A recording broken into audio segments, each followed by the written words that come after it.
Wyatt Earp, gambling gunslinger, lawless lawman, and the reason people regard the gunfight at the OK Corral as way better than OK.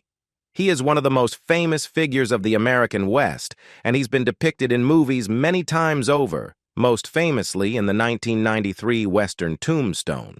While the cinematic portrayals obviously take dramatic license with the details of his life, Earp was truly a larger-than-life figure who did all kinds of things that sounded like the creation of screenwriters. From rumors suggesting he may have worked as a pimp to the intricacies surrounding the famous showdown at the OK Corral, let's take a look at why a lot of people think Wyatt Earp's life was pretty rad. Wyatt Earp's meandering childhood. Wyatt Earp's upbringing was far from ordinary, shaped by the colorful and often tumultuous life led by his father, Nicholas Earp. Born on March 19, 1848, in Monmouth, Illinois, Wyatt was raised in a family dynamic that was anything but stable. His father, Nick, was a multifaceted character who dabbled in various professions, including farming, storekeeping, constable work, and even bootlegging. He also played a role in recruiting and training Union soldiers during the Civil War.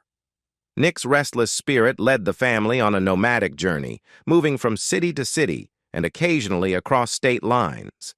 This constant relocation was due to a mix of reasons, from legal troubles stemming from his bootlegging activities to seemingly arbitrary decisions. By the mid to late 1850s, Wyatt, along with his brothers James and Virgil, had already experienced life in 7 different homes. Despite the challenges of their lifestyle, the Earps were a large and close-knit family.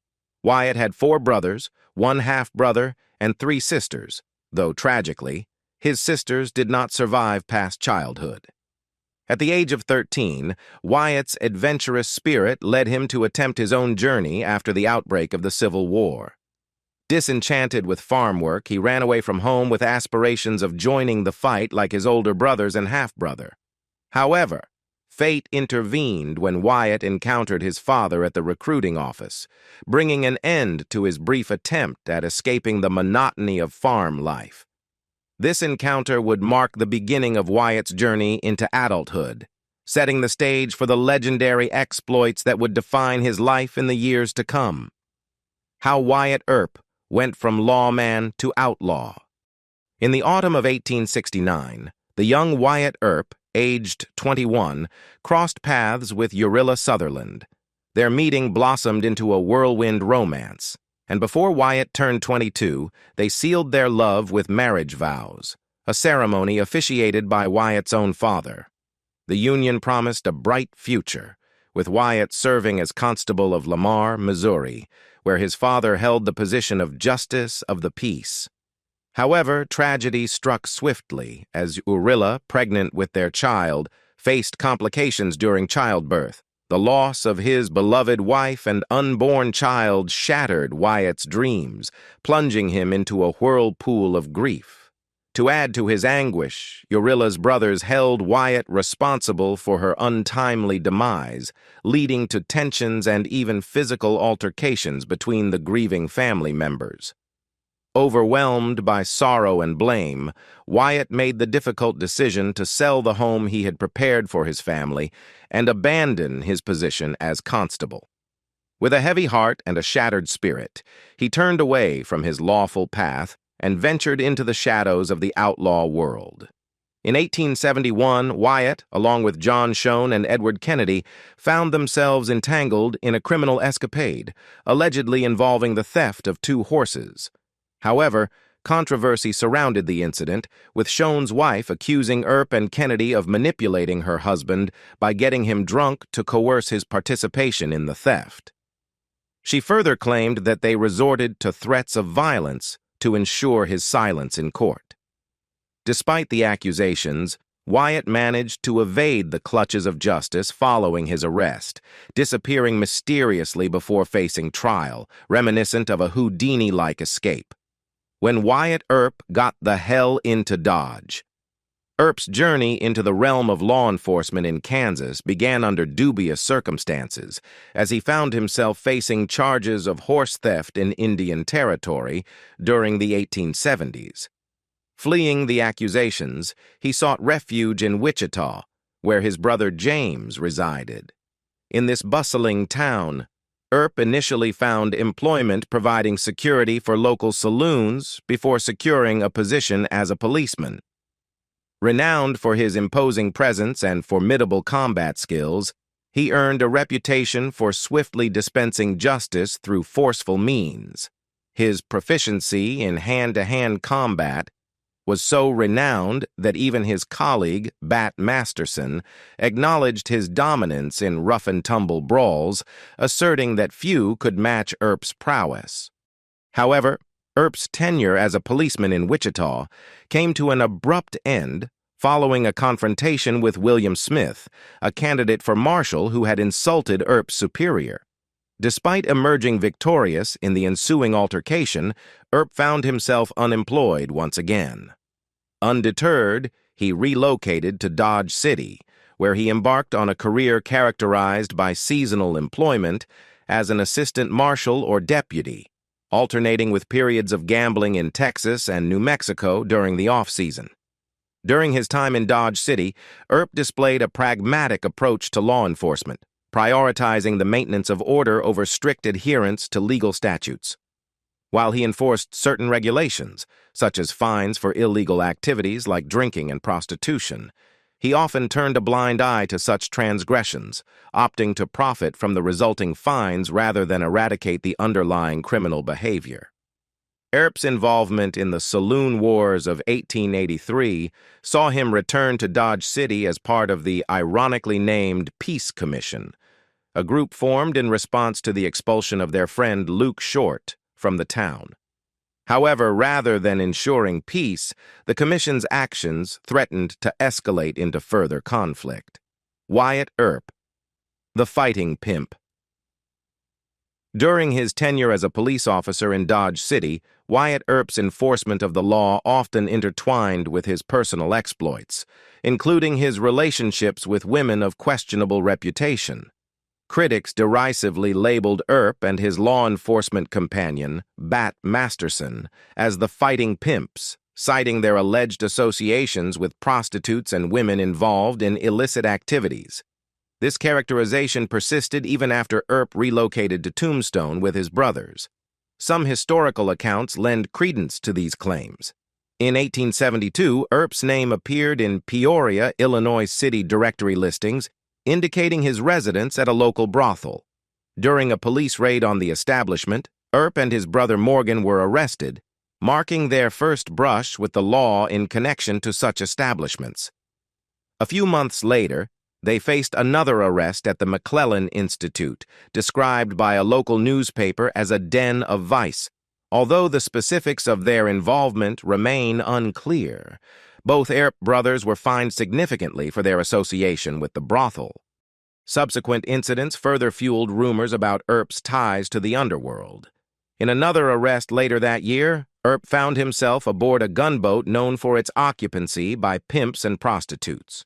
Once again, he faced legal repercussions, this time in the form of a substantial fine. The Four Wives of Wyatt Earp. Wyatt Earp's romantic entanglements were indeed complex, as noted by Dodge City author Tom Calvin. Throughout his life, Earp was linked to 4 different women who claimed to be his wife, although there is uncertainty surrounding the legal status of these unions. His first documented marriage was to Urilla in 1870, but tragically, she passed away at a young age. Following Urilla's death, Earp's romantic life became intertwined with women from the frontier's fringe. Sally Heckel, who identified herself as Wyatt's wife during a legal encounter, was one such individual. Their relationship, however, remains ambiguous, with speculation ranging from protector to pimp. Sally, also known as Sally Haspel, likely accompanied Earp to Dodge City. Earp's next significant relationship was with Mattie Blaylock, a prostitute who became his common-law wife.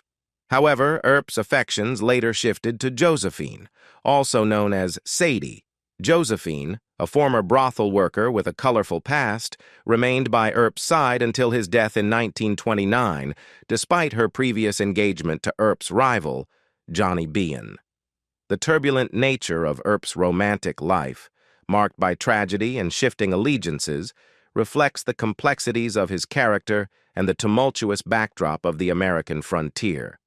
How Wyatt Earp met his Huckleberry, Doc Holliday. Doc Holliday's legacy is as intriguing as it is enigmatic. Revered by some and feared by others, he earned a reputation as the quintessential gambler and gunslinger of the Wild West. Wyatt Earp, his close associate, once lauded him as a remarkable individual, despite his battles with alcohol and tuberculosis. Despite his frail appearance and ongoing health struggles, Holliday possessed unparalleled skill with a six-gun, earning him Earp's admiration.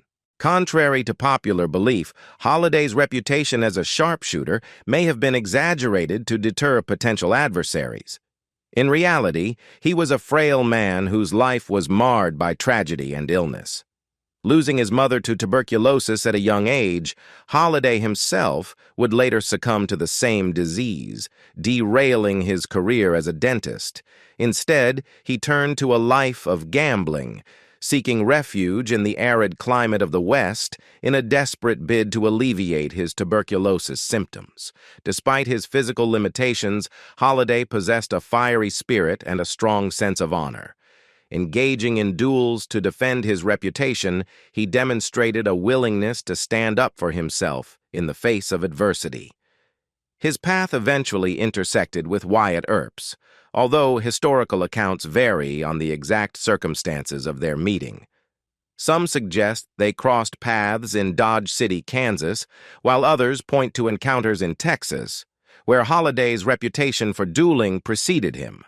Regardless of where their friendship began, the bond between Holliday and Earp would become legendary, immortalized in tales of their adventures and escapades across the untamed frontier of the American West. Life in the town too tough to die.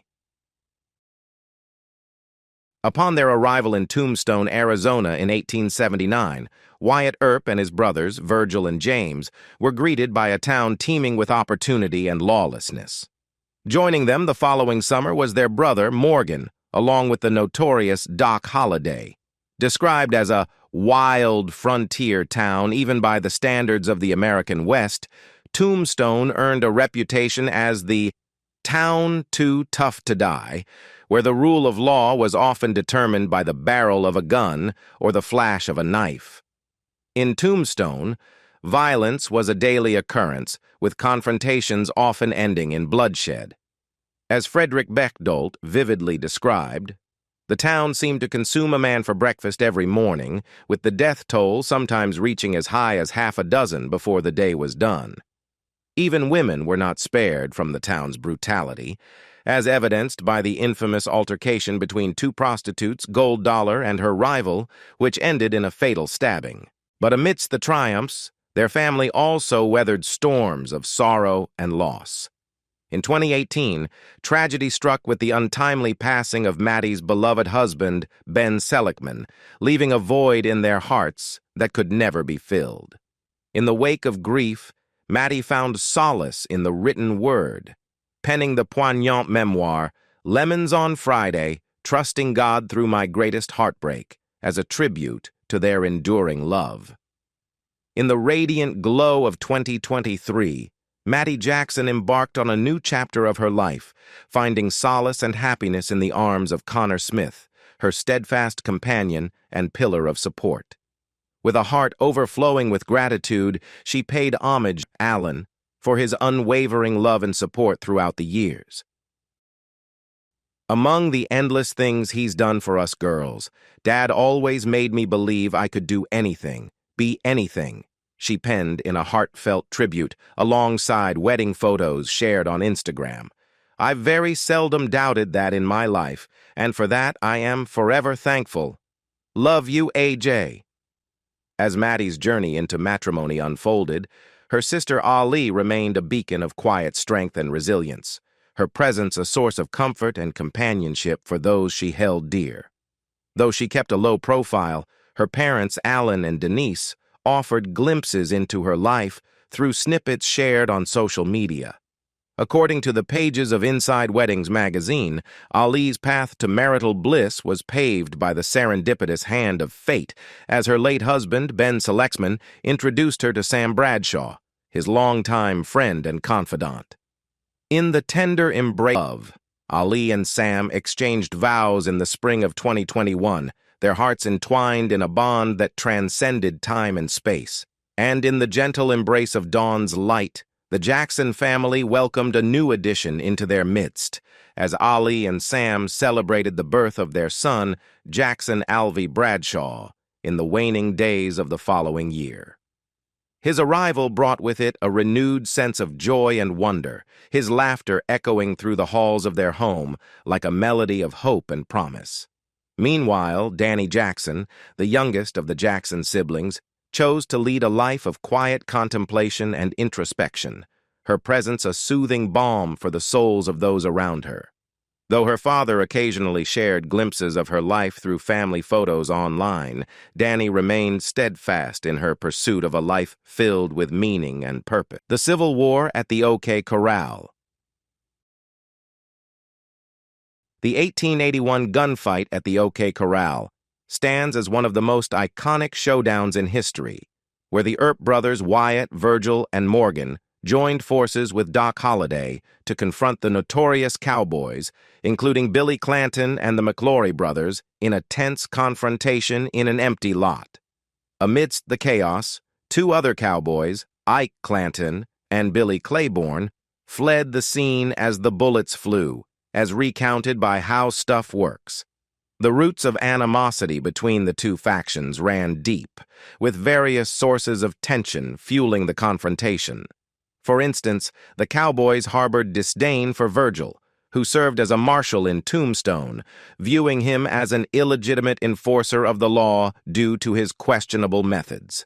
However, the conflict was also steeped in the lingering hostility stemming from the Civil War.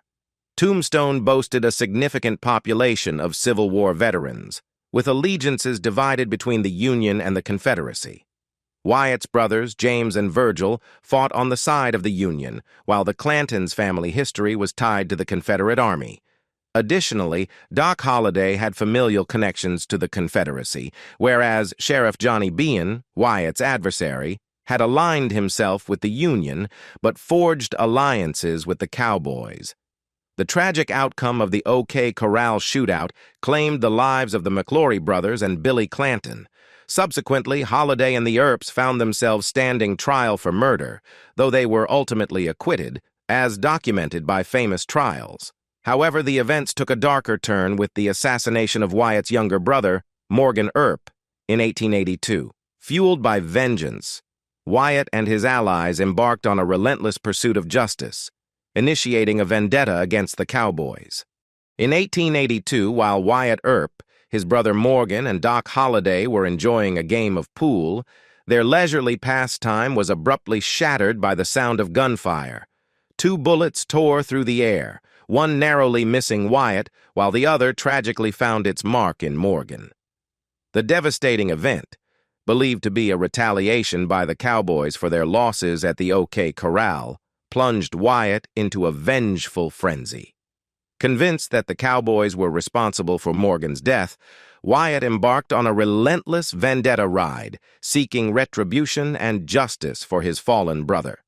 His pursuit led to the execution of several cowboys, marking a violent chapter in the aftermath of the infamous shootout. With a warrant for his arrest and wanted for murder, Wyatt Earp was compelled to flee Arizona, seeking refuge in the vast expanse of the American West. Eventually, he found himself settling in California, where he embarked on a new and unexpected venture. Wyatt Earp married Josephine Marcus after the events of Tombstone. Josephine Sarah Earp, affectionately known as Sadie, entered Wyatt Earp's life when they crossed paths in Tombstone, Arizona. Despite Earp being married at the time and Josephine living with Johnny Bahan, the sheriff of Cochise County infamous for his ties to the Clanton gang, their connection was undeniable. Amidst the tumultuous backdrop of the gunfight at the OK Corral and the lingering threats from the Clantons and Johnny Ringo, Josephine stood by Wyatt's side, offering him unwavering support during the most challenging moments of his life. Following Wyatt's pursuit of outlaws, Josephine temporarily parted ways with him, relocating to San Francisco. However, she later reunited with Wyatt, accompanying him as they moved on from Tombstone to Colorado. Despite Wyatt's lingering marital ties to his first wife, Mattie Blaylock, Josephine remained a steadfast presence in his life. Tragically, Mattie succumbed to opium abuse, leaving Wyatt and Josephine to navigate their relationship amid the shadows of the past. Throughout her life, Josephine worked tirelessly to obscure her connection to Wyatt's tumultuous past, particularly their time in Tombstone. She also sought to erase any mention of Mattie Blaylock from Wyatt's history, a testament to the complexities of their relationship and the lengths Josephine went to protect Wyatt's legacy. Despite the challenges they faced, Josephine remained a devoted companion to Wyatt until her passing in 1944.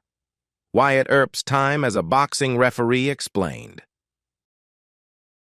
After his days as a lawman and gambler in the Wild West came to an end, Wyatt Earp didn't exactly retire into obscurity. Instead, he found himself embroiled in a different kind of hustle. Earp stepped into the ring of boxing as a referee for a significant match in San Francisco. The bout was no ordinary showdown. It would decide the next heavyweight champion between Bob Fitzsimmons and Tom Sharkey. However, Earp's role as referee was marred by controversy and scandal. Rumors swirled that he had agreed to manipulate the outcome of the fight in favor of Sharkey. The bout itself unfolded in a bizarre manner, culminating in a contentious decision by Earp to disqualify Fitzsimmons after what he deemed a low blow. This decision sparked outrage and accusations of misconduct, with Earp facing widespread criticism and condemnation as a dirty referee. The match itself was held unlawfully in the city, drawing the attention of prominent civic officials who had placed their bets heavily in favor of Fitzsimmons. When Earp declared Sharkey the winner, chaos ensued among the spectators.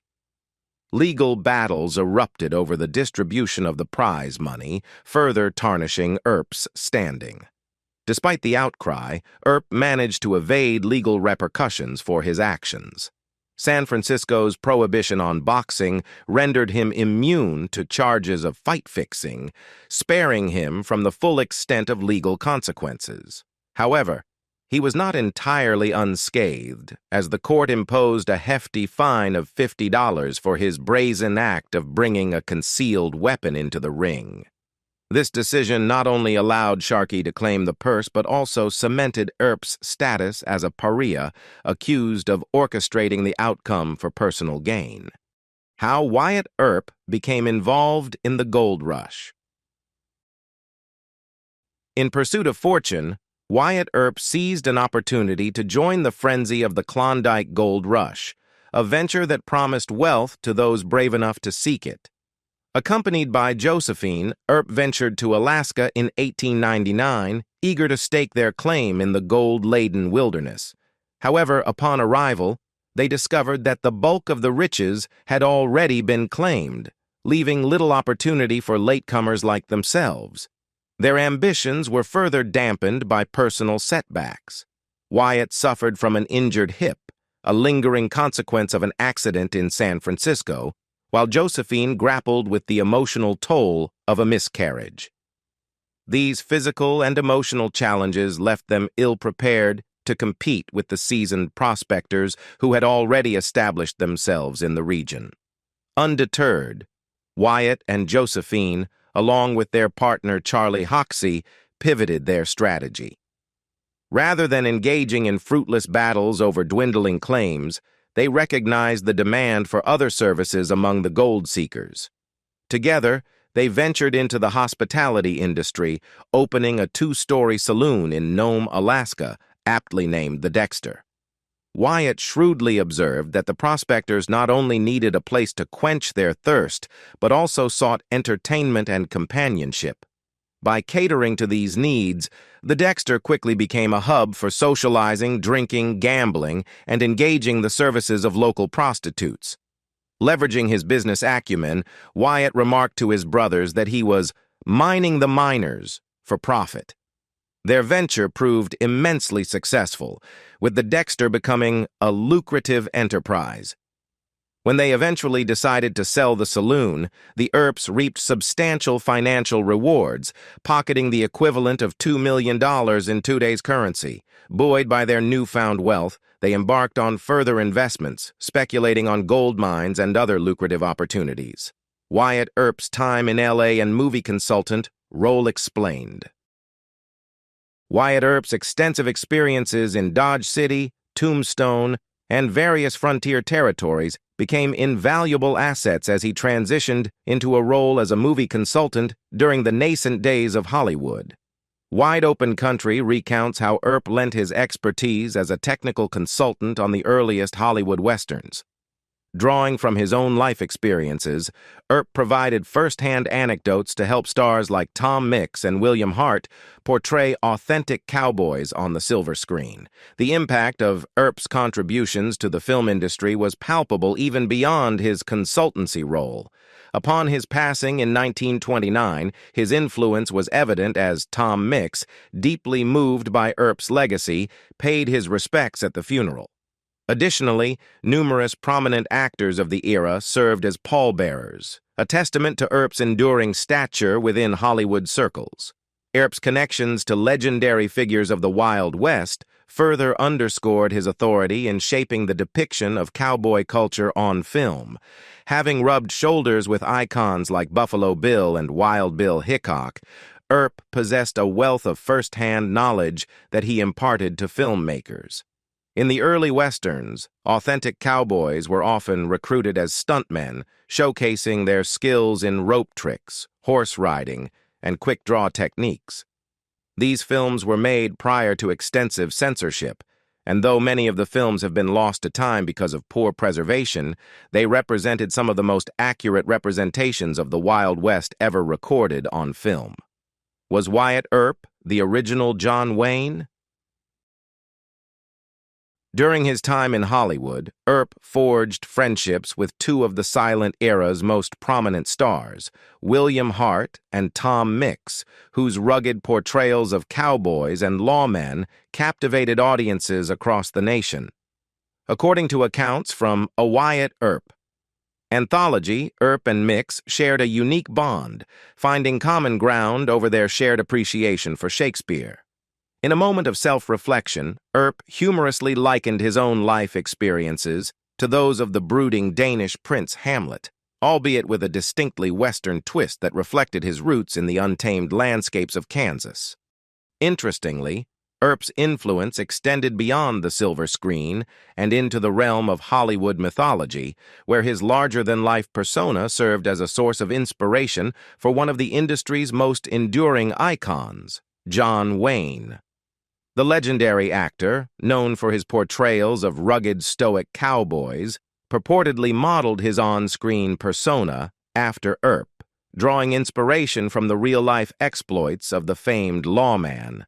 Wayne, in his own words, acknowledged Earp as a guiding influence, attributing aspects of his walk and talk to the legendary figure who had traversed the untamed frontiers of the Old West. However, the veracity of Wayne's purported connection to Earp remains a subject of debate among historians and aficionados of Western lore. While some contend that Wayne had the opportunity to personally acquaint himself with the Old West icon, others argue that the actor's knowledge of Earp's life and legacy was likely gleaned from his collaborations with renowned director John Ford, whose cinematic portrayals of the Wild West were deeply informed by the rich tapestry of American frontier history. Regardless of the nature of their association, the enduring legacy of Wyatt Earp continues to loom large in the annals of Hollywood history, forever intertwined with the mythos of the American West. Wyatt Earp's Buntline special was neither a buntline nor special. Wyatt Earp often gets portrayed in pop culture as a tough talker with an oversized firearm at his side, a legendary weapon known as the Buntline special. Legend has it that this gun, with its imposing 12-inch barrel and engraved grip bearing the name Ned, was one of 5 custom-made Colt revolvers gifted to the West's most famed lawmen by the writer Ned Buntline. It's the kind of firearm you'd expect a Wild West icon like Earp to wield. But was Buntline simply spinning tall tales when he claimed to have bestowed this special weapon upon him? In reality, Colt did produce a line of long-barreled revolvers in 1876, featuring barrel lengths ranging from 9 to 16 inches. However, the specific foot-long version attributed to Earp didn't come into existence until 1957, when Colt capitalized on Earp's enduring fame after his death. Interestingly, these original firearms were not dubbed Buntlines, but rather buggy rifles, and only a handful were ever manufactured. There's scant evidence to suggest that Ned Buntline himself ordered one, casting doubt on the veracity of his claims. Known for his penchant for embellishment, Buntline had a habit of exaggerating the exploits of his acquaintances, including his friend Buffalo Bill Cody. With Earp's legendary status, it's no surprise that exaggerated tales about him abound in the annals of Western lore.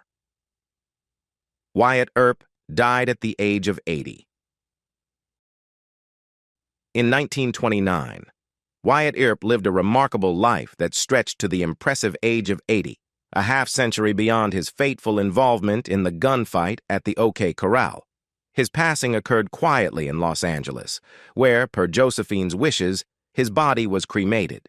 In accordance with her request, his ashes were interred at her family plot in the Hills of Eternity Memorial Park, located in Colma, California. Although this cemetery is traditionally Jewish, Earp himself was not of Jewish descent.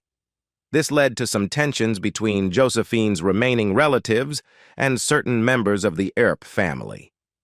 Nevertheless, the site remains a notable tourist attraction, preserving Earp's legacy for future generations. Earp's enduring impact extends far beyond his final resting place, permeating the very essence of American frontier lore and Wild West mythology. His larger-than-life persona left an indelible mark on the Western genre, influencing some of its most iconic stars, including John Wayne and Clint Eastwood.